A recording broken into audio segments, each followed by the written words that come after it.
கர்த்தராகிய இயேசு கிறிஸ்துவின் இனிய நாமத்திலே இந்த புதிய மாதத்தின் முதலாம் நாளின் அதிகாலை வேளையிலே தேவ சமூகத்தண்டை காத்திருக்கிறதாகிய அருமையான பிள்ளைகள் ஒவ்வொருவரையும் அன்போடு கூட வாழ்த்துகிறேன். கர்த்தர்தாமே உங்கள் எல்லாரையும் ஆசீர்வதிப்பாராக. புதிய 7ஆம் மாதத்தின் வாழ்த்துதல்களை உங்களுக்கு அன்போடு கூட தெரிவித்துக் கொள்கிறேன். காட் ஃபர்ஸ்ட் சபையார் உங்கள் எல்லாரையும் அன்போடு கூட வாழ்த்துகிறார்கள். கிறிஸ்துவுக்குள் அன்பான தேவ ஜனங்களை, 6 மாதங்கள் முடிஞ்சு போச்சு. 7ஆம் மாதத்திற்குள்ளே பிரவேசித்திருக்கிறோம். எல்லாருக்கும் ஒரு எதிர்பார்ப்பு, இந்த 7ஆம் மாதம் நமக்கு எப்படி இருக்கும், என்னுடைய தனிப்பட்ட வாழ்க்கையிலே இந்த மாதம் எப்படி இருக்கும், அந்த எதிர்பார்ப்போடு கூடத்தான் இன்று இந்த வாக்குத்தத்தத்தின் ஆராதனைக்கு நீங்கள் வந்திருக்கிறீர்கள். இந்த வாக்குத்தத்தத்திற்காக தேவனுடைய சமூகத்தினை விழுந்து காத்து கிடந்த பொழுது வேதத்திலே ஒரு சம்பவம், மத்தேயு எழுதின சுவிசேஷத்திலே 15ஆம் அதிகாரம் 28ஆம் வசனத்திலே ஒரு காரியத்தை நாம் அங்கு பார்க்கிறோம். அதை நான் வாசிக்கிறேன். இயேசு அவளுக்கு பிரதி உத்தரமாக, ஸ்திரியே, உன் விசுவாசம் பெரியது, நீ விரும்புகிறபடி உனக்கு ஆக கடவுது. இந்த 28ஆவது வசனத்திலே கர்த்தராகிய கிறிஸ்து இயேசு இந்த பூலோகத்திலே மனிதனாக அவதரித்து சுற்றித் திரிந்த நாட்களிலே அவர் சந்தித்த ஒரு ஸ்திரியை பார்த்து, அவள் சிரோபேனிக்கேயா தேசத்தாளாகிய ஒரு கிரேக்க ஸ்திரீ தன்னுடைய மகள் பிசாசின் வேதனையிலே அகப்பட்டு கொடிய வேதனையினாலே சிரமப்பட்டுக் கொண்டிருக்கிறாள் என்று இயேசுவிடத்திலே வந்து கேட்கும்படியாய் வந்த அவளுக்கு வேதம் சொல்லுது. இயேசு அவளுக்கு பதில் கொடுக்கல. சீஷர்கள் இயேசுவை பார்த்து, அவ தான் கேட்டுக்கிட்டே இருக்காங்க இல்லையா, அவளுக்கு ஏதாவது ஒரு பதில் சொல்லுங்களேன். அப்ப இயேசு சொன்னார், நான் இஸ்ரவேல் வீட்டார் இடத்திற்குத்தான் அனுப்பப்பட்டேன் ஒழிய மற்றவர்கள் இடத்துல அல்ல அப்படின்னு சொல்லி. அவ வந்து இயேசு கிட்ட கேட்கிறான். அப்போ இயேசு அவகிட்ட சொல்றாரு, பிள்ளைகளின் அப்பத்தை எடுத்து நாய்க்குட்டிகளுக்கு போடுகிறது அது நல்லதில்லை. அப்ப அடுத்த நிமிஷமே அவள் ஒரு வார்த்தையை சொல்றா, எஜமான் வீட்டுல பிள்ளைகள் எல்லாம் சாப்பிட்டது போல துணிக்கைகளை கீழே விழுந்திருக்குமே, அந்த துணிக்கைகளை அந்த நாய்க்குட்டி பொறுக்கி சாப்பிடுவேன். இந்த வார்த்தையை கேட்ட உடனே இயேசு, உன் விசுவாசம் பெரியது, மகளே, நீ விரும்புகிறபடி உனக்கு ஆக கடவுது. இந்த 7ஆம் மாதத்திலும் பிரவேசித்திருக்கிற நமக்கு கர்த்தர் அதே வாக்குத்தத்தத்தை, நீங்கள் என்னவெல்லாம் விரும்புகிறீர்களோ அந்த விருப்பத்தின்படியெல்லாம் நான் உங்களுக்கு செய்வேன், உங்களுக்கு ஆக கடவுது. எவ்வளவு ஒரு சந்தோஷமான ஒரு வார்த்தைகள் பாருங்க. வேதனைகளின் நடுவிலே சிக்கிக் கொண்டிருக்கிறோம், பாடுகளின் நடுவிலே சிக்கிக் கொண்டிருக்கிறோம், கஷ்டங்களின் நடுவிலே சிக்கிக் கொண்டிருக்கிறோம், நோய்களின் பிடியிலே சிக்கிக் கொண்டிருக்கிறோம், அநேக தேவைகளின் மத்தியிலே தடுமாறிக் கொண்டிருக்கின்றோம். எவ்வளவு ஜெபித்தும் நம்முடைய ஜெபங்களுக்கு பதில் கிடையாது. நம்முடைய கண்ணீருக்கும் ஒரு விமோச்சனம் கிடையாது. நம்முடைய கஷ்டங்களுக்கும் ஒரு விடுதலை கிடையாது. நம்முடைய எதிர்பார்ப்புகளுக்கும் ஒரு முடிவு கிடையாது. இந்த சூழ்நிலையின் மத்தியில் தான் கர்த்தர் இன்று நமக்கு கொடுக்கிறார், நீ விரும்புகிறபடி உனக்கு ஆக கடவுது என்று சொல்லி. அருமையான தேவஜனமே, இந்த நாட்களிலே நாம் எதை விரும்புகிறோம், எதை விரும்புகிறோம்? ஏன் என்று சொன்னா, இந்த நாட்கள் கிறிஸ்து இயேசுவின் வருகைக்கு சமீபமான நாட்கள். வேதம் சொல்வது எல்லாவற்றிற்கும் முடிவு சமீபமாய் இருக்கிறது என்று சொல்லி, இயேசு வரும் வேளை சமீபமாய் இருக்கிறது. அவரிடம் கூட கர்த்தருடைய பிள்ளைகள் பறந்து போகும் வேளை சமீபமாய் இருக்கிறது. இந்த சூழ்நிலையின் மத்தியிலே நீங்களும் நானும் எதை விரும்புகிறோம்? எதை விரும்புகிறோம்? நாம் விரும்புகிறதை தானே கர்த்தர் நமக்கு ஆகச் செய்கிறார். ஆக நாம் நம்மை யோசித்து பார்க்க வேண்டியது அவசியமாக இருக்கிறது. பாருங்க, எதை நாம் இந்த நாட்களில் விரும்புகிறோம்? உலகத்தையா? யாக்கோபு தன்னுடைய நிருபத்தில் எழுதி வைத்திருக்கிறார். பாருங்க, 4ஆம் அதிகாரம் 4ஆம் வசனத்தில், உலக சிநேகம் தேவனுக்கு விரோதமான பகை. உலகத்தை சிநேகிக்கிறவன் அவன் தேவனுக்கு பகைஞன் என்று சொல்லி எழுதப்பட்டிருக்கிறது. சரி, ஆஸ்தியை நாம் சிநேகிக்கிறோமா? லூக்கா 12ஆம் அதிகாரம் 15ஆவது வசனத்தில், ஒருவனுக்கு எவ்வளவு திரளான ஆஸ்திகள் இருந்தாலும் அது அவனுக்கு ஜீவன் அல்ல. சரி, உலகத்தையும் பூமியும் அதனுடைய நிறைவையும் நாம் நேசிக்கிறோமா? 2 பேதுரு 2ஆம் அதிகாரம் 10ஆவது வசனம் சொல்லுகிறது, பூமியும் அதில் உள்ள கிரியைகளும் அழிந்து எரிந்து நாசமாக போகும் என்று சொல்லி.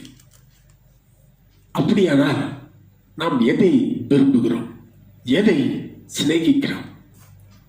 வேதத்தில் எத்தனையோ பரிசுத்தவான்கள் உண்டு. அவர்களெல்லாம் எதை நேசித்தார்கள்? எப்பேற்பட்ட பாக்கியத்தை பெற்றுக் கொண்டார்கள்? அவைகளை நாம் ஆராய்ந்து பார்க்கின்ற பொழுது இன்றைய நாளிலே அப்போஸ்தலனாகிய பவுலை எடுத்துக்கொள்வோம். பவுலுடைய வாழ்க்கையை ஆரம்பத்திலிருந்து என் நாமத்தின் நிமித்தம் அவன் எவ்வளவாய் பாடுபட வேண்டும் என்று கர்த்தரே அவனை குறித்து சொல்லியிருக்கிறார். ஆரம்பத்திலிருந்து முடிவு மட்டுமே அவன் பாடுகளின் வழியைத்தான் அவனுடைய ஊழியமே, கஷ்டங்களின் மத்தியில் தான் அவனுடைய ஊழியமே, அடிகளின் உதைகளின் மத்தியிலே தான் அவனுடைய ஊழியமே. இந்த சூழ்நிலைகளின் மத்தியிலே அவனுடைய வாழ்க்கையில் அவன் கொண்டிருந்த விருப்பம் என்ன? ஒரு 3 விருப்பங்களை மாத்திரம் இன்றைய நாளிலே பார்த்து இந்த புதிய மாதத்தின் 1ஆம் நாளிலே நாம் கடந்து செல்வோம். முதலாவது அவனுடைய விருப்பம் என்னவென்று சொன்னால், அப்போஸ்தலர் நடபடிகளின் புஸ்தகம் 20ஆம் அதிகாரம் 24ஆம் வசனத்தை எடுத்து வாசிப்பீர்கள் என்று சொன்னால், ஆகிலும் அவைகளில் ஒன்றை குறித்தும் நான் கவலைப்படேன், என்னுடைய பிராணனையும் நான் அருமையாக எண்ணேன், என்னுடைய ஓட்டத்தை நான் சந்தோஷத்தோடு முடிக்கவும் தேவனுடைய கிருபையின் சுவிசேஷத்தை பிரசங்கம் பண்ணும்படிக்கு நான் கர்த்தராகிய இயேசு கிறிஸ்துவிடத்தில் பெற்ற ஊழியத்தை நிறைவேற்றவுமே விரும்புவேன். எந்த நோக்கத்திற்காக நான் அழைக்கப்பட்டேனோ அந்த நோக்கத்தை நிறைவேற்றி முடிக்கத்தான் நான் விரும்புவேன். அருமையான தேவஜனமே, இந்த 24ஆம் வசனத்துக்கு முந்தின வசனத்திலே அவனுக்கு ஞாபகப்படுத்துகிறார்கள், பட்டணங்கள் தோறும் உனக்கு கட்டுகள் உண்டு, பட்டணங்கள் தோறும் உனக்கு எதிர்ப்புகள் உண்டு, சித்திரவதைகள் உண்டு, உபத்திரவங்கள் உண்டு. இவை அத்தனையும் கேட்டுவிட்டுத்தான் இந்த பவுல் இந்த வார்த்தைகளை சொல்கிறார். ஆகிலும் அவைகளில் ஒன்றையும் குறித்து நான் கவலைப்பட மாட்டேன், என்னுடைய பிராணனை கூட நான் அருமையாக எண்ண மாட்டேன், என்னுடைய ஓட்டத்தை நான் சந்தோஷத்தோடு முடிக்கணும். பாடுகளின் நடுவில் அழுது கொண்டு முடிக்காதபடிக்கு சந்தோஷத்தோடு என்னுடைய ஓட்டத்தை நான் முடிக்கணும். தேவனுடைய சுவிசேஷத்தை பிரசங்கம் பண்ணும்படிக்கு கர்த்தராகிய கிறிஸ்து இயேசுவிடத்திலே பெற்றுக்கொண்ட அந்த ஊழியத்தை நான் எப்படியாகிலும் நிறைவேற்றி முடிக்க விரும்புவேன். பெற்ற ஊழியத்தை எத்தனை பாடுகள் வந்தாலும் எத்தனை கஷ்டங்கள் வந்தாலும் கர்த்தர் என்னை எதற்காக பிடித்தாரோ அதை நிறைவேற்றி முடிக்கணும். ஏன்? என்னுடைய ஆண்டவர் இயேசுவும் அப்படித்தான்.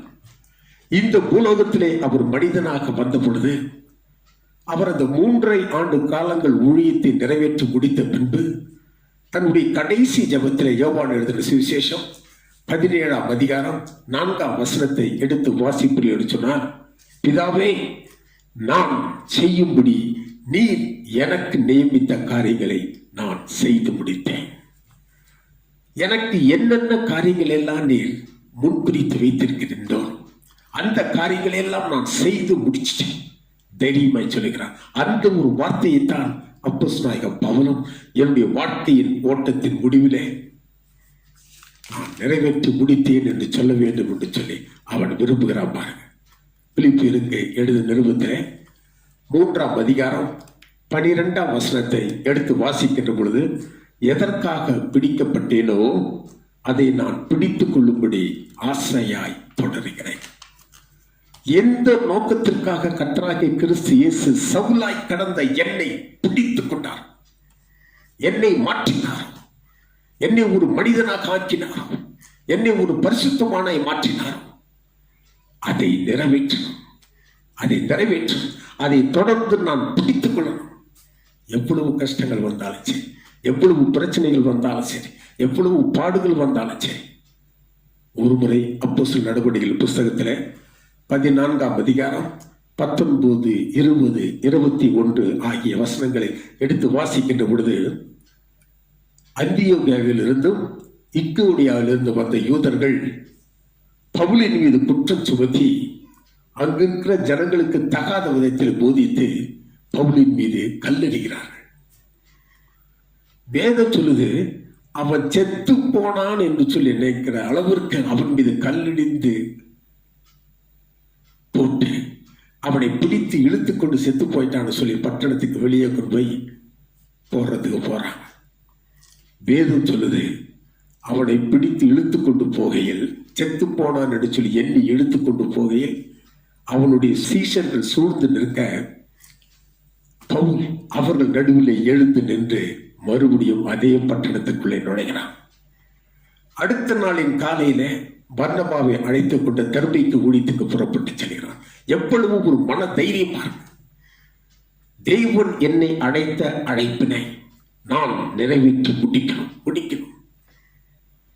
ஆகவே தான் அவருடைய வாழ்க்கையில எல்லா காரியங்களையும் பாருங்க முடித்து விட்டு தீமோத்தேயுக்கு எழுதின 2ஆம் நிருபத்திலே 4ஆம் அதிகாரம் 7ஆம் வசனத்தில் சொல்கிறான், நல்ல போராட்டத்தை போராடினேன், என் ஓட்டத்தை முடித்தேன், என் விசுவாசத்தை காத்துக்கொண்டேன், நிறைவேற்றி முடித்தேன் என்று சொல்லி அவருடைய ஊழியத்தின் காரியங்களை தேவ சமூகத்திலே அர்ப்பணிக்கின்றான். பாருங்க, ஆக முதல்ல அப்போஸ்தலனாகிய பவுலுக்கு கஷ்டங்களின் மத்தியிலும் பாடுகளின் மத்தியிலும் வேதனைகளின் மத்தியிலும் அவனுக்கு இருந்த ஒரு விருப்பம் என்ன என்று சொன்னா, அவனிடத்திலே போய் கர்த்தரே உனக்கு என்னப்பா வேணும், என்ன விரும்புறேன்னு கேட்டா, நீர் எனக்கு ஒப்பு கொடுத்த ஊழியத்தை நான் நிறைவேற்றி முடிக்க விரும்புவேன். அவன் நிறைவேற்றி முடித்தான். பாருங்க, இரண்டாவதாக இதே பவுலுக்கு இருந்த அடுத்த ஒரு விருப்பம் என்னவென்று சொன்னா, எடுத்து வாசிக்க 2 கொரிந்தியர் 5ஆம் அதிகாரம் 4ஆம் வசனத்தில் எடுத்து வாசிப்பீர்கள் சொன்னா, இந்த கூடாரத்திலே இந்த போர்வையை நாம் தரித்து கொண்டு பாரம் சுமந்து நாம் தவிக்கிறோம், சகிக்கிறோம். ஆனாலும் இந்த போர்வையை களைஞ்சி போடணும்னு சொல்லி விரும்பாதபடிக்கு அந்த போர்வையை தரித்து கொண்டவர்களாய் இருக்கும். மரணமானது ஜீவனாலே விழுங்கப்படும்படிக்காய் அந்த போர்வையை தரித்து கொண்டவர்களாய் இருக்க விரும்புவோம். ஆகருமையான தேவச்சனமே, இந்த போர்வையிலே இந்த உலகத்திலே குடியிருக்கிற நமக்கு அநேக போராட்டங்கள் உண்டு, அநேக பிரச்சனைகள் உண்டு, அநேக பாடுகள் உண்டு. இவை எல்லாவற்றின் மத்தியிலும் இந்த பாடுகள் எனக்கு போதும், இந்த வாழ்க்கை எனக்கு போதும், இந்த போர்வை நடுவில் நான் கலைந்து போக விரும்புகிறேன், தேவரீர் இந்த போர்வை எடுத்து போடும் என்று சொல்லி விண்ணப்பிக்காதபடிக்கு அவன் சொல்றான். பாருங்க, இந்த போர்வையை நான் சகித்துக் கொள்ள, இதை அணிந்து கொண்டிருக்க நான் ஆசைப்படுகிறேன். ஏனென்று சொன்னால், இந்த பாடுகளை குறித்து கஷ்டங்களை குறித்தெல்லாம் அப்போஸ்தலனாகிய பவுல் கொலோசியருக்கு எழுதின நிருபம் 1ஆம் அதிகாரம் 24ஆம் வசனத்திலே இந்த பாடுகளை எல்லாம் நான் நேசிக்கிறேன், அவைகளில் நான் பிரியப்படுகிறேன் என்று சொல்லுகிறான். ஆக பாடுகளுக்கு பயந்தவன் பவுல் கிடையாது, பாடுகளுக்கு ஓடி போகிறவன் பவுல் கிடையாது. அந்த பாடுகளையும் அந்த துன்பங்களையும் அந்த அவமானங்களையும் அந்த பரிகாசங்களையும் பிரியமாய் ஏற்றுக்கொண்டிருந்தான் ஆகவே தான் இந்த பாடுகளில் நான் பிரியமாய் இருக்கிறேன் என்று சொல்கிறான் பார். தன்னுடைய பாடுகளை குறித்து பவுல் ஒருமுறை சொல்லுகின்ற பொழுது 2 கொரிந்தியர் 11ஆம் அதிகாரம் 24 27 வசனங்கள் முடிய பார்க்கின்ற பொழுது 39 தரம் நான் அடிக்கப்பட்டிருக்கிறேன், 3 தரம் மிலாற்றினால் அடிக்கப்பட்டிருக்கிறேன், 1 தரம் கல்லறியுண்டு இருக்கிறேன், 2 தரம் கப்பற்சேதத்தில் இருந்திருக்கிறேன், 1 தரம் ராப்பகல் முழுவதும் கடலிலே நான் செலவழித்திருக்கிறேன். அதற்கு மேலே துன்பங்கள், துயரங்கள், நாசங்கள், நஷ்டங்கள், அடிகள், உதைகள், காவல்கள், உபத்திரவங்கள், இவை எல்லாவற்றையும் நான் சகித்திருக்கிறேன். கட்டி போட்டிருக்கிறார்கள், சகித்திருக்கிறேன். ஆக இந்த பாடுகளை குறித்து அவன் கொஞ்சம் கூட கவலைப்பட்டதாக தெரியல பாருங்க. ஆக இந்த சரீரத்தில் இருக்கின்ற பொழுது மாம்சம் இருக்க மட்டும் அதனுடைய நோவு இருக்கும். இந்த வேதனைகளின் நடுவில் கிறிஸ்துவை தூஷித்து விட்டு விலகும் போகாதபடிக்கு, தேவனை 4 கேள்வி கேட்டுவிட்டு அவரைத்து உடைத்து விட்டு விலகி போகாதபடிக்கு, இந்த தேகத்தில் இருந்தே இந்த ஊழியங்களை நிறைவேற்றி முடிக்க நான் விரும்புகிறேன். அப்போஸ்தலர் நடவடிக்கைகள் புஸ்தகத்தை 21ஆம் அதிகாரம் 13வது வசனத்திலே அப்போஸ்தலனாகிய பவுல் சொல்கிறான் பாருங்க. இயேசு கிறிஸ்துவின் நிமித்தம் கட்டப்படுவதற்கு மாத்திரமல்ல, அவர் நிமித்தம் மரிப்பதற்கும் நான் ஆயத்தமாயிருக்கிறேன். கட்டப்படுகிறதற்கு மாத்திரமல்ல, மரிப்பதற்கும் நான் ஆயத்தமாயிருக்கிறேன். இந்த வாழ்க்கை, இந்த போர்வையை தரித்துக் கொண்டு வாடுகிற இந்த வாழ்க்கையை நான் விரும்புகிறேன் என்று சொல்லி அப்போஸ்தலனாகிய பவுல் சொல்கிறார். 3ஆவதாக ஒரு காரியத்தை பார்க்கின்ற பொழுது, அப்போஸ்தலனாகிய பவுல் ரோமாபுரியாருக்கு எழுதின நிருபம் 10ஆம் அதிகாரம் 1ஆம் வசனத்தை எடுத்து வாசிக்கின்ற பொழுது, இஸ்ரவேலர் ரட்சிக்கப்பட வேண்டும் என்பதே என்னுடைய இருதயத்தின் விருப்பமும் நான் தேவனை நோக்கி செய்யும் விண்ணப்பமாய் இருக்கிறது. என் ஜனம் ரட்சிக்கப்பட வேண்டும், அதுதான் என் இருதயத்தின் விருப்பம், அதுதான் நான் தேவனை நோக்கி செய்கின்ற என்னுடைய விண்ணப்பம். என்னுடைய ஜனத்துக்காக, என்னுடைய இனத்துக்காக, என்னுடைய குலத்துக்காக அக்கறை கொண்டுள்ள நான் என் ஜனம் ரட்சிக்கப்படும் சொல்லி நான் விரும்புகிறேன். அருமையான கர்த்தருடைய பிள்ளைகளே, நம்மில் அநேகர் நாம ரட்சிக்கப்பட்டுட்டோம், நாம பரலோகம் போன போதும் சொல்லி அப்படி இருக்கிறோம். ஆனால் நம்முடைய இனத்தார், நம்முடைய ஜனத்தார், நம்முடைய இரத்த கலப்பானவர்கள், நம்முடைய தேசத்தார் எவ்வளவு அக்கறை கொண்டு பாரம் கொண்டு அவர்களுக்காக நாம் ஜெபிக்கிறோம். அந்த ஜான் நாக்ஸ் அவன் ஜெபித்தான், நான் ஒருவன் நரகத்துக்கு போவது நிமித்தமாய் என் தேசம் ரட்சிக்கப்படும் என்று சொன்னால் நான் நரகத்துக்கு போவதற்கு ஆயத்தமா இருக்கிறேன். மோசே அப்படித்தான் சொன்னான். தேவரீர் என் ஜனத்தின் பாவத்தை மன்னித்தருளுகிறானால் மன்னித்தருளும், இல்லை என்று சொன்னார், நீர் உம்முடைய புஸ்தகத்தில் எழுதின என்னுடைய பெயரை கிறுக்கி போட்டுவிடும். யாத்திராகும் 32:32 மோசே சொல்கிறான். இன்று அதே வார்த்தையை இந்த அப்போஸ்தலனாகிய பவுல் சொல்கிறார். அப்போஸ்தலனாகிய பவுல் இவர் ரோமாபுரியாருக்கு எழுதின நிருபத்திலே 9ஆம் அதிகாரம் 3வது வசனத்திலே, என் இனத்துக்காக நானே சிலுவை விட்டு சபிக்கப்பட்டவனாகவும் வேண்டும் என்று விரும்புவேன். நான் சபிக்கப்பட்டு போனாலும் சரி, என் ஜனம் ரட்சிக்கப்பட்டால் போதும், என் ஜனம் ரட்சிக்கப்பட்டால் போதும். ஆக அருமையான தேவ ஜனமே, மொத்தத்தில் இந்த 3 காரியங்களையும் பார்க்கிற பொழுது, அன்று அந்த ஸ்திரீக்கு இயேசு நீ விரும்புகிறபடி உனக்காக கடவுது என்றார். இங்கு அப்போஸ்தலனாகிய பவுல் அவன் விரும்பின 3 காரியங்களை பார்த்தோம். அதன்படியே கர்த்தர் உனக்காக செய்திருக்கிறார். முதலாவது காரியம், அழைத்த அழைப்பை, அதில் எவ்வளவு பாடுகள் பட்டாலும் அதை நிறைவேற்றி முடிக்கவே விரும்புவேன் என்று சொல்லி முதலாவது விண்ணப்பத்தை வைக்கலாம், விருப்பத்தை.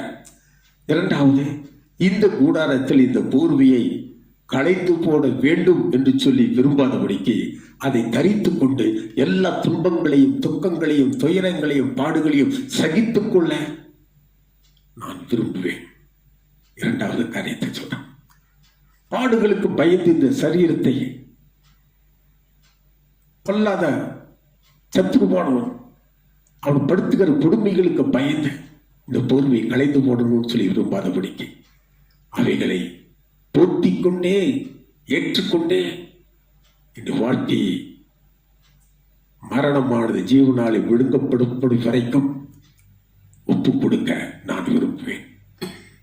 அடுத்து மூன்றாவதாக, என்னுடைய ஜனம் ரட்சிக்கப்பட வேண்டும் என்பதே என்னுடைய விருப்பமாயிருக்கிறது. ஆக இந்த 3 காரியங்களுக்காக இந்த புதிய மாதத்திலே நாம் நம்மை ஒப்புக் கொடுப்போம். கர்த்தருடைய சமூகத்தண்டை இந்த 3 காரியங்களின்படியாக தேவரீர் என்னை அழைத்த நோக்கத்தை நிறைவேற்ற விரும்புகிறேன். தேவரீர் இந்த ஓட்டத்தை முடிக்கிற வரைக்கும் இந்த தேகத்தை விட்டு பிரிஞ்சு போகணும்னு சொல்லி நான் ஆசைப்படாதபடிக்கு இந்த தேகத்தில் இருந்து சகித்து நிறைவேற்றி முடிக்க நான் விரும்புவேன். என்னுடைய ஜனம் அழிந்து போகாதபடிக்கு அது ரட்சிப்படையும்படிக்கு நான் விரும்புகிறேன் என்று சொல்லி தேவனுடைய சதி ஒப்புக் கொடுக்கலாமே. எல்லாரும் கண்களை மூடலாம். இந்த புதிய 7ஆம் மாதத்தின் 1ஆம் நாளிலே அதிகாலை வேளையிலே கண்களை மூடி, கர்த்தாவே, இந்த விண்ணப்பங்களின்படி என்னுடைய விருப்பத்தையும் கர்த்தர் அப்படியே ஆகச் செய்யும். ஒரு வெற்றியுள்ள ஒரு வாழ்க்கையை வாழ்ந்து முடிக்க நல்ல போராட்டத்தை போராடி முடித்தேன் என்று சொல்லி இந்த பவுல் சொன்னது போல நானும் என்னுடைய விசுவாசத்தை காத்துக்கொண்டு ஓடி முடித்தேன் என்று சொல்லும்படியா கர்த்தர் எங்களுக்கு உதவி செய்தோம். இயேசுவே, நீர் எவ்வளவு நல்லவர். எங்கள் மீது மாத்திரமல்ல, எங்களை சார்ந்தவர்கள் மீதும், எங்களுடைய தேசத்தார் மீதும், எங்களுடைய குடும்பத்தார் மீதும் நீர் அக்கறை உள்ள தேவனாக இருக்கிறபடினாலே உமக்கு ஸ்தோத்திரம். அப்படியே எங்களை இந்த மாதத்திலே எங்களை வழிநடத்தும் ஒரு வெற்றியுள்ள வாழ்க்கையை வாழ்ந்து முடிக்க நாங்கள் விரும்புகிற இந்த 3 காரியத்திலும் எங்களுக்கு ஜெயத்தை தாரும். உம்முடைய நாமத்தை வகைப்படுத்திக் கொள்ளும். ஆசீர்வதிப்பீராக. இயேசுவின் மூலம் கேட்கிறோம் எங்கள் ஜீவனுள்ள நல்ல பிதாவே, ஆமென். நம்முடைய கர்த்தராகிய இயேசு கிறிஸ்துவுடைய கிருபையும் பிதாவாகிய தேவனுடைய அன்பும் பரிசுத்த ஆவியானவருடைய அந்நியோன்ய ஐக்கியம் சமாதானமும் சந்தோஷமும் பாதுகாப்பும் வழிநடத்துதலும் அன்பும் அரவணைப்பும் நம் அனைவரோடும் சகல பரிசுத்தவான்களோடும் விசேஷமாய் இந்த வாக்கு தத்தத்தின் செய்தியை கேட்டுக்கொண்டிருக்கிறதாக அன்பான பிள்ளைகள் ஒவ்வொருவரோடும் அவர்கள் குடும்பத்தின் மக்களோடும் என்றும் என்றும் சதா காலமும் தங்கி தரித்திருப்பதாக. ஆமென். மறுபடியும் ஒரு விசை 7ஆம் மாதத்தின் வாழ்த்தல்களை உங்களுக்கு தெரிவித்துக் கொள்கிறேன். இந்த வாக்கு தத்தத்தை பிடித்து சந்தோஷமாய் கடந்து போங்க. கர்த்தர் உங்கள் விருப்பத்தின்படியே எல்லா காரியங்களையும் உங்களுக்கு ஆகச் செய்வாராக. ஆமென். ஆமென்.